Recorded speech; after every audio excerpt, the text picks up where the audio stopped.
Right, this is an extract of me, well, it's an extract from Harry Potter and Philosopher's Stone, spoken by me, so you can get the general idea of what a Yorkshire accent sounds like.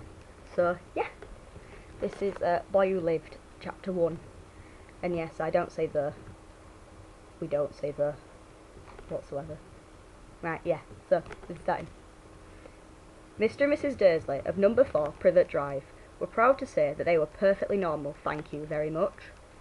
They were last people you'd expect to be involved in anything strange or mysterious, because they just didn't hold with such nonsense. Mr. Dursley was the director of a firm called Grunnings, which made drills. He was a big beefy man, with hardly any neck, although he did have a very large moustache. Mrs. Dursley was thin and blonde, and nearly twice the usual amount of neck, which came in very useful as she spent so much of her time craning over garden fences, spying on the neighbours.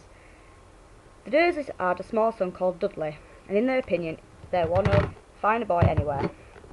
The Dursleys had everything they wanted, but they also had a secret, and their greatest fear was that somebody would discover it. They didn't think they could bear it if anyone found out about the Potters.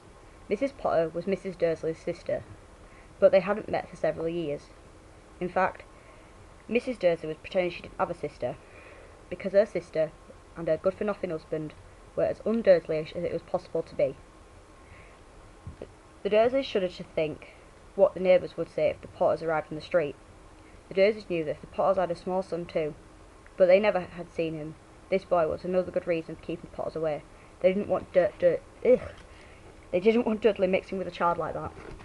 Yeah, that's just like the first page. I'm sorry that, like, yeah, I'm not right good at speaking aloud from the book. I can read them fast, I can speak normally fast. I just have to go over it a couple of times. I couldn't be bothered doing that, because, like, you know, and I feel that I'm speaking better than I should, because normally I never say couldn't, I say couldn't, not as in the swear word, and didn't, I said didn't, we don't say didn't, we say didn't, so yeah, that's kind of it. Yeah, so hope this was useful. It might not have been, but if it isn't, I don't really care.